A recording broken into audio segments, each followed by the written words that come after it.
एक बात बताओ, माँ बाप ने तुम्हें बचपन से देखा है, माँ बाप ने तुम्हें पाल पोस करके बड़ा किया है, माँ बाप तुम्हारी हर आदतों को जानते हैं, माँ बाप तुम्हारे हर कार्य को जानते हैं, माँ बाप जानते हैं कि तुम्हारा स्वभाव क्या है।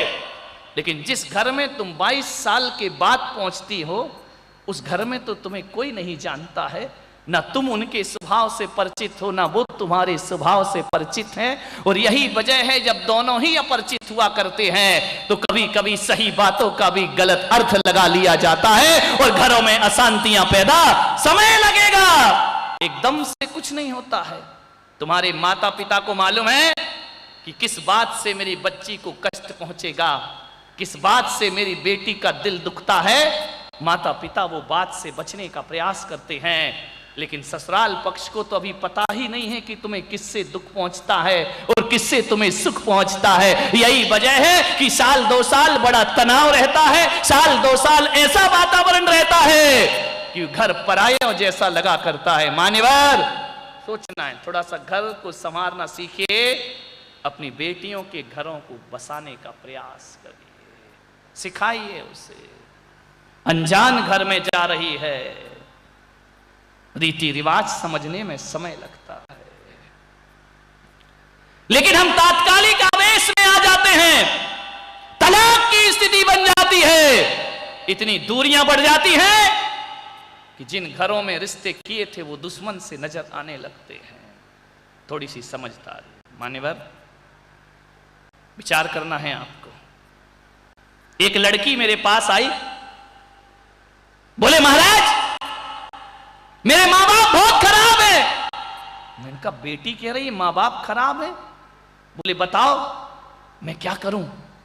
मैंने कहा तेरी माँ बाप खराब है? अरे बोले बहुत खराब है। मैंने कौन सा पाप किया था जो ऐसे माँ बाप के घर में मैं पैदा हो गई? अरे मैंने कहा इसको जरूर गहरी चोट लगी है। मैंने कहा बात क्या है बेटा, मुझे बात बताओ, क्यों है तुम्हारे माता पिता खराब? बोले बहुत खराब है महाराज। मेरा एक भाई है, मेरा भाई कुछ भी करे मम्मी पापा कुछ नहीं बोलते। वो 10 बजे भी लौट कर आए तो मम्मी पापा उसे कुछ नहीं बोलते हैं, और मैं सांझ ढले यदि थोड़ी सी लेट हो गई तो इतनी इंक्वायरी करते हैं, कहां गई थी, किसके साथ थी, इतना लेट क्यों हो गई, ऐसी कैसी पढ़ाई कर रही है, इतने प्रश्नों की झड़ी लगा देते हैं। मेरे माँ बाप इतने खराब हैं महाराज कि मेरे कपड़ों तक पे ध्यान देते हैं, ये क्यों पहन रही, ऐसा क्यों पहन रही, ऐसा नहीं पहनना चाहिए। हर चीज में टोका टाकी करते हैं, हर चीज में अपनी बात रख देते हैं। मेरा भैया कुछ भी करे उसे कुछ नहीं बोला जाता है। हर घर की बेटियों की शिकायत है, ध्यान रखिए। भाई यदि 10,000 का मोबाइल ले आए तो मम्मी पापा कुछ नहीं बोलेंगे, मैं 2,000 का ले आऊं तो 1000 प्रश्न किया करते हैं, मेरे खाने पे पूछा करते हैं। मैं आने में लेट हो जाऊं तो मुझे डांट पड़ती है, भैया लेट हो जाए तो कुछ नहीं होता है। आज भी इस युग में महाराज बेटे और बेटी में भेद समझा जाता है। आज मेरे साथ वो व्यवहार होता है, मैं यदि पढ़ने के लिए सहेली के घर भी चली गई तो 10 फोन आते हैं मम्मी के, कहां है, क्या कर रही है, कब आएगी, कितनी देर लग रही है। भाई रात रात नहीं आए तो कोई कुछ नहीं बोलता है। महाराज मैं बहुत दुखी हूं, बताओ मैं क्या करूं। मैंने कहा तेरे माँ बाप इसलिए खराब हैं कि तेरी हर बात पे टोक टाक करते हैं? बोले हाँ, हर बात पे टोका टोकी होती है, हर बात पे मुझे बोला जाता है तू ऐसा मत कर, तू वैसा मत कर, तू दरवाजे पे क्यों खड़ी है, तू गैलरी में क्यों खड़ी है, तू उससे बातें क्यों करती है। इतनी पाबंदी मेरे ऊपर। मेरे माता पिता अच्छे नहीं हैं। मान्यवर, उस लड़की ने कहा मुझ पर पाबंदी लगाई जाती है, मुझे बात बात पे रोक टोक होती है मेरे। मैं उस बेटी से कहना चाहता हूं, एक प्रश्न पूछना चाहता हूं। चलो यहां मातृशक्ति बैठी हुई है, एक प्रश्न पूछना चाहता हूं। आपके घरों में सोना चांदी तो होगा नहीं है? बोलो नागेंद्रा, है ना? बहुत है महाराज, क्या बताए। आपके घरों में हीरा होगा, डायमंड होगा। उन बेटियों से मैं पूछना चाहता हूं, यदि हीरा आपके घर में है तो बोलो हीरा कहां रखते हो?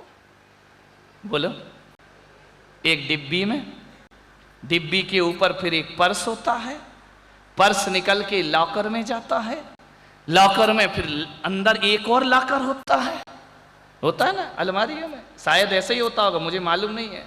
फिर उसके अंदर हाथ डाल के रखा जाता है, फिर उसको लॉक कर दिया जाता है, बाहर का लॉक बंद किया जाता है, फिर लेकर के अलमारी का लॉक बंद किया जाता है, फिर उस चाबी को संभाल के रखा जाता है। बताइए हीरे को कितनी पाबंदी में रखा जाता है। और आपके घर में सब्जी भाजी भी आती होगी, बताओ उसे कौन से लॉकर में रखा जाता है, कहां सुरक्षित रखा जाता है? सब्जी भाजी तो डोलची में पड़ी रहती है, बाहर रखी रहती है, उसे कोई संभाल के नहीं रखता। मैं बेटियों से कहता हूं, बेटी घर का हीरा होती है, उसे संभाल के रखना माँ बाप का काम हुआ करता है। और ये बेटे तो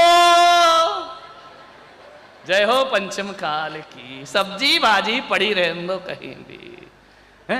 उस लड़की ने कहा महाराज ऐसी बात है? मैंने कहा माँ बाप यदि तुम पर निगाह रखे हैं, एक बात याद रखना, जो कीमती होता है उस पर सब निगाह रखते हैं, और जो सस्ते होते हैं उन्हें कोई देखता नहीं है। मैंने उस लड़की से कहा कि बेटा तेरे माँ बाप तुझे कीमती समझते हैं, बेट तू सोचती है कि भाई से कुछ नहीं कहते हैं, अरे भाई की कीमत कम है और बेटी की कीमत ज्यादा होती है, इसलिए उस पर निगरानियां रखी जाती। ध्यान रखना, बेटा घर की इज्जत हो या ना हो, लेकिन बेटी समाज और घर की इज्जत हुआ करती है, उसकी सुरक्षा करना हर माँ बाप का दायित्व हुआ करता है। मैंने कहा बोल बेटी तेरे माँ बाप अच्छे हैं या बुरे हैं? बोले महाराज यदि ऐसा सोचो तो मेरे माँ बाप तो बहुत अच्छे हैं, उन जैसे माँ बाप दुनिया में कोई।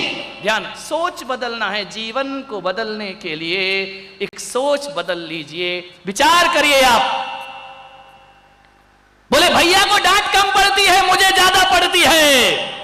एक बात याद रखना, यदि तुम्हें डांट ज्यादा पड़ रही तो इसका मतलब माँ बाप का इंटरेस्ट तुम में ज्यादा है, भाई में कम हुआ करता है। ध्यान रखिए, कीमती है बेटी, हमारे घर की इज्जत हुआ करती है।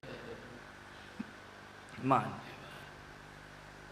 मैं बेटियों से निवेदन करूंगा, मैं युवाओं से निवेदन करूंगा, मैं वृद्धों से निवेदन करता हूं, हर परिवार से निवेदन करता हूं, मेरी 3 बातें ध्यान में रखना। तुम्हारा जीवन सुखी हो जाएगा, तुम्हारा जीवन आनंदमय बदल जाएगा। घर में रहोगे, कोई ना कोई तो कुछ ना कुछ तो कहेगा ही। कल ही कहा था ना, जहां 4 बर्तन होंगे, बोलो हाँ, खटपट नहीं मिटेगी, कितनी भी मेहनत कर लूं मैं, मिटने वाली नहीं है। विचार करिए, कोई ना कोई कुछ तो कहेगा। कभी दादाजी कहेंगे, कभी दादी जी कहेंगे, कभी मम्मी कहेगी, कभी पापा कहेंगे, कभी भाई कह देगा, और तो और इन सब से बच गए तो रामलाल पड़ोसी कौन सा चुप रहेगा, वो भी कुछ ना कुछ तो लोग कहेंगे। लोगों का काम है, जरूर कहेंगे। ध्यान रखिए, कोई फर्क नहीं पड़ता।